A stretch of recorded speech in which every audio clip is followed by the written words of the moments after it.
There are two most common ways to baste fabric onto paper templates for English paper piecing. We've got glue basting and thread basting. In this video, I'm going to discuss the pros and cons of thread basting. So if you're new to EPP or you're just curious about thread basting, this video is for you. Hi there, my name is Janie, and this channel is where I share my passion for EPP. So if you're new to my channel, welcome. And if you're a regular, welcome back. There are several reasons why you might want to choose thread basting over glue basting your EPP shapes. And hopefully what I share with you in this video will help you determine which basting method is right for you. The following is an excerpt from one of the workshops that's available inside of Blossom, my EPP membership. So if you like what you see and want to see more, consider becoming a member. You can learn more about Blossom at the link in the video description. So let's dive in. So let's talk about the pros first. When it comes to thread basting and really English paper piecing in general, one of the things that makes EPP especially attractive, especially in this day and age, is that it is a slow stitching process. And because of that, it's very meditative. It's a great opportunity for reflection and for rest. And I think that is a benefit of English paper piecing. So when it comes to thread basting, because it has those same features, it's a hand sewing, slow stitching process, I think that's a benefit. I think that's a pro of thread basting. Another pro or benefit of thread basting versus glue basting is that there's no mess. I've had several English paper piecers mentioned to me that they really don't like glue because of how messy it is. It's really easy to get glue on your work surface or even on your fingers. And then once it's on your fingers, it gets ugly at that point. So thread basting really prevents all of that. You don't have the mess. You're not even dealing with glue at all. So the no mess is definitely a benefit of thread basting. Thread basting is also super portable. You don't need a machine. You don't even need glue. You don't need to bring glue with you. You just need your thread, your needle, and some scissors and your fabric. The other cool thing that I like about thread basting is that there's actually at least 2 different thread basting methods. So it gives you some options.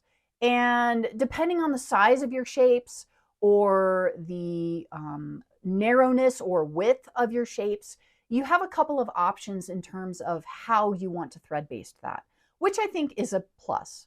Another benefit of thread basting versus glue basting is that thread basting is going to be a little bit less expensive than glue basting because you're not having to buy glue, you're not having to buy glue refills for your glue pens. So it is just a little bit less expensive, which can be helpful because we like to spend our money on fabric, not necessarily notions all the time.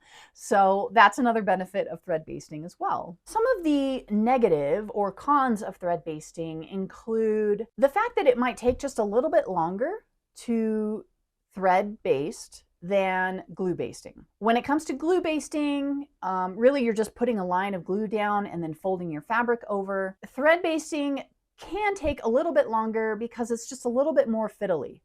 You're having to fold your seam allowances over one on top of the other. You're actually working with 2 seam allowances at the same time, and then you have to hold it and, maneuver your hands. Takes a little bit more hand work and a little bit more patience as well. So that can be a good thing or a bad thing. It's really depends on where you're at in your EPP journey. One other con to thread basting, and I haven't found this to be true for myself, but some people, because it's fiddly and they might not be used to it, or they might just be learning how to do the thread basting process, they might not be able to get their corners as sharp as they can with glue basting. Now, I know this also would depend on the shape that you're working with. So if you have a shape that has a really wide angle, it might be a little bit difficult to get that angle as sharp as, say, an angle that's much more narrow. That might be a little bit easier to get a sharper point. But really, it just takes practice. The more you practice, the better you'll get. So it's nice to have options. If you find that you work with shapes that have wider angles and you're just not getting those points that you really want, that sharpness of those points, then you might want to consider trying glue basting. Try the different methods and see what works best for you and the shapes that you're working with. And those are really the only two cons that I could think of when it comes to thread basting versus glue basting. I hope you enjoyed this little excerpt from the thread basting workshop that I created for my Blossom members. If you did, please hit the like button and consider subscribing to my channel for more EPP tips and tutorials.